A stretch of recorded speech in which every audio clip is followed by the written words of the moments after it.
धन्यवाद मान्यवर, आपने इस बहुत ही महत्वपूर्ण विषय पे मुझे अपनी बात कहने का अवसर दिया। मान्यवर, मैं बड़ी विनम्रता पूर्वक आपके माध्यम से इस सरकार से पूछना चाहता हूं कि क्या इस देश के संविधान से बढ़कर कोई है? क्या इस देश के संविधान से बढ़ के ये सरकार है? क्या इस देश के संविधान से बढ़ के कोई राज्य सरकार है? क्या इस देश के संविधान से बढ़ के कोई सदन का सदस्य है? मान्यवर, इस देश के संविधान ने व्यवस्था दी, इस देश के संविधान ने राज्यों को अधिकार दिया, लेकिन धीरे धीरे करके आप राज्यों के दिए गए अधिकारों को छीनने का काम कर रहे हैं।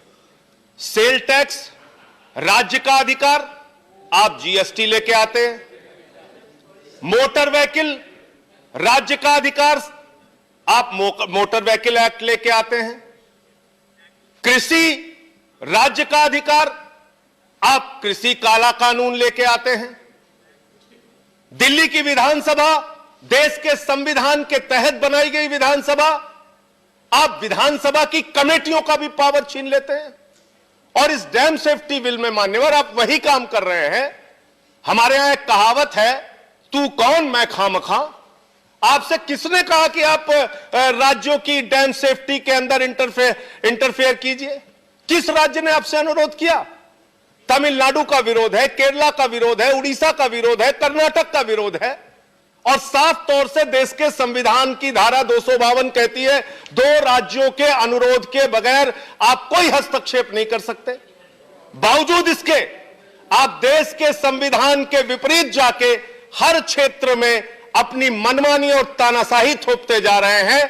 इसलिए मैं इस बिल की निंदा करता हूं, आलोचना करता हूं। और जैसे आप कृषि बिल में 1 साल तक किसानों को सड़क पर रखकर 750 किसानों की शहादत लेकर आपको मजबूर होना पड़ा यूपी का चुनाव देख के वो बिल वापस लेने के लिए, ऐसी परिस्थितियां आएंगी कि आपको कल को यह बिल भी वापस लेना पड़ेगा। इसलिए अभी भी सुझाव है कि इस बिल को आप सेलेक्ट कमेटी के पास भेजिए। हर चीज में अपनी तानाशाही और मनमानी से बिल पर बिल थोपने का काम मत कीजिए।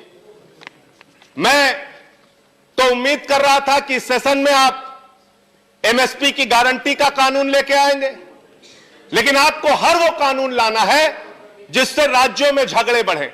इसमें क्या क्या प्रावधान दिया है मान्यवर आपने? इस बिल के अंदर मेंटेनेंस के लिए जो पैसा है, जो फंड है, वो तो आप लेंगे राज्य सरकार से।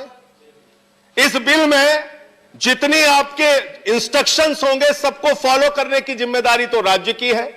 आप इसके राज्य के अधिकारियों के ऊपर अपने अधिकारी, अपने कमीशन, अपनी कमेटी सब आप बिठा देंगे। लेकिन जब उनको मेंटेनेंस के लिए पैसा देने की जरूरत आती है, फंड देने की जरूरत आती है, तो उसमें आप एक पैसा नहीं लगा रहे हैं, उसमें आपकी अपनी मनमानी चलेगी।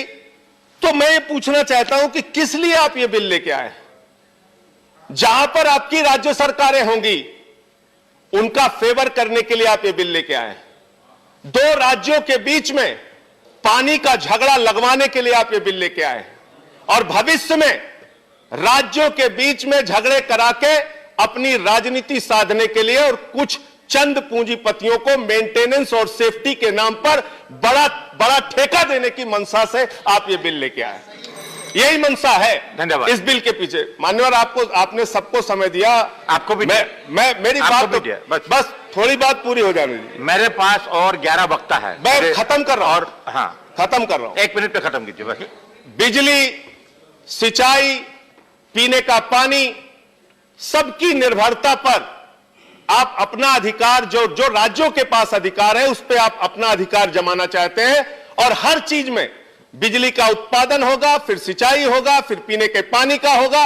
हर चीज में आपका हस्तक्षेप इस बिल के माध्यम से धीरे धीरे करके बढ़ेगा। इसलिए एक बहुत बड़ी चिंता का विषय है राज्यों के लिए, देश के संविधान के लिए, देश के संविधान की मूल भावना के लिए, और इस देश के संघीय ढांचे के खिलाफ ये बिल है। धन्यवाद। आप सर, खत्म कर रहा हूं। हाँ, खत्म कर। राज्यों के अधिकारों के खिलाफ और उससे हस्तक्षेप, संघीय ढांचे के खिलाफ ये बिल है मान्यवर। और मान्यवर, मैं अंत में यही अनुरोध आपसे करना, आपके माध्यम से इस सरकार से करना चाहता हूं कि 12 सांसदों को आपने निलंबित किया है। आज इस बिल की चर्चा नहीं, में वो नहीं है। आज इस बिल की चर्चा में हम लोग शामिल नहीं होते, लेकिन क्योंकि ये जनहित का एक बड़ा विषय नहीं मुद्दा है, था, ये विषय नहीं है। राज्यों के हित का सच्ची एक है, बड़ा विषय। मुद्दा था, आपने इसलिए बोला, हम लोग विषय चर्चा पर में बोला। शामिल मैं हुए तो हैं। स्पीकर बोला रहा हूं। अब इस भावना का सम्मान करते हुए उन हमारे साथी सांसदों को आप सदन में लाइए और उनके निलंबन को वापस कीजिए। धन्यवाद। ये सरासर The next speaker उनके is- साथ आपने धन्यवाद। उनके अधिकारों को छीनने का काम किया है। मैंने तो नेक्स्ट स्पीकर बोला उनके था, अधिकारों डॉक्टर को फौजिया छीनने खान। का काम आपने किया है। 12 सांसदों को आपने निलंबित करके बाहर कर आप दिया। इनके टाइम आप ले रहे हैं, तानाशाही इनका की टाइम कब सरकार हो चला जाएगा? रहे हैं हिंदुस्तान के अंदर। तानाशाही से लोकतंत्र नहीं चलता, तानाशाही से संसदीय परंपरा नहीं चलती साहब। आप डॉक्टर फौजिया खान का टाइम और ले रहे हैं। अरुण जेटली उनका साहब, टाइम कम हो जाएगा। अरुण जेटली साहब को पढ़ लीजिए। वो सदन की बाधा आपके को colleague लोकतंत्र की मजबूती के लिए Be kind अच्छा बताते रहे हैं।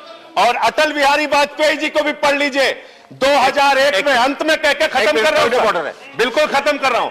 2001 point of अरे order सर, अटल बिहारी वाजपेयी जी का वक्तव्य तो याद करा लेने दीजिए इनको। स्वर्गीय प्रधानमंत्री अटल बिहारी वाजपेयी जी ने कहा था, 38 बहुमत के Rule दल को 261 सदन चलाने की सबसे बड़ी जिम्मेदारी है। आप सदन को चलाने की जिम्मेदारी आपके ऊपर है। आप विपक्ष के सांसदों का इस तरीके से उनके अधिकारों का हनन नहीं कर सकते। इस तरीके से उनको What's your point? निलंबित कर Sir, सकते what's your हैं। point? Sir, I'd like to